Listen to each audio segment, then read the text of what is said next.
Indiana Jones and the Last Crusade for the Sega Master System is a game that attempts to capture the adventure and excitement of the popular 1989 film. However, like many film-to-game adaptations of its era, it falls short in several key areas, making it a mixed bag for players. First, let's talk about the gameplay. Indiana Jones and the Last Crusade is a side-scrolling action-adventure game. You control the legendary archaeologist Indiana Jones, navigating through various levels inspired by the movie's plot. The game includes levels set in the catacombs of Venice, a Nazi castle, and the desert, culminating in the final showdown at the temple housing the Holy Grail. The diversity in level design is commendable and adds a certain charm to the game. However, the controls are a significant drawback.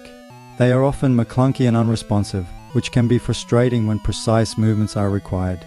Jumping across platforms and avoiding enemies can feel more difficult than it should, leading to unnecessary deaths. Combat is also a mixed experience. While Indy has his trusty whip and a gun, using these weapons effectively can be a challenge due to the awkward control scheme.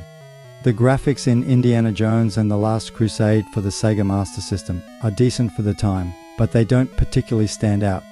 The character sprites are recognizable, and the environments do a good job of replicating the film settings. However, the color palette can feel a bit dull and the animation is quite basic. Compared to other games on the Master System, it's average at best. One of the game's stronger points, believe it or not, is its soundtrack. The music, while limited by the hardware capabilities of the Sega Master System, captures the adventurous spirit of Indiana Jones. With John Williams' iconic theme, the Raider March, at the title screen, you would think each level would have music from the movie, right? This is what you get while playing the levels.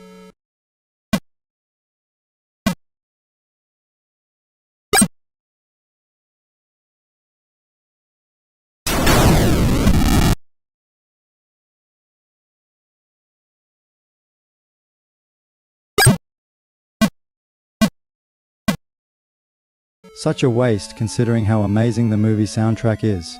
Sound effects are quite basic and repetitive, which can detract from the overall experience. In terms of difficulty, Indiana Jones and the Last Crusade is challenging but not always in a fair way. The control issues add an artificial layer of difficulty, and there are moments where enemy placement and level design feel cheap rather than skill testing.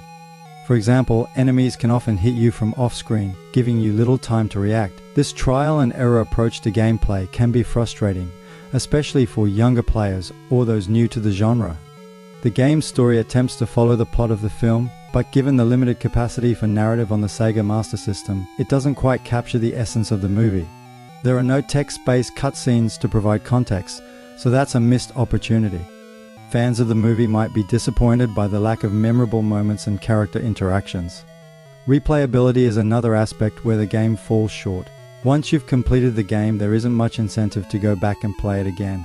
There are no additional modes, secrets, and no ending, just a high score screen. This limits the game's longevity and might make it a less appealing purchase for those looking for a game with lasting value. Indiana Jones and the Last Crusade for the Sega Master System is an average game that has some enjoyable moments but is marred by several flaws. The control issues, basic graphics, and unfair difficulty spikes hold it back from being a great game. However, fans of Indiana Jones and retro gaming enthusiasts might still find some enjoyment in it, especially if they have a nostalgic connection to the franchise or the era. For those looking for a polished and engaging action-adventure game, there are better options available on the Sega Master System.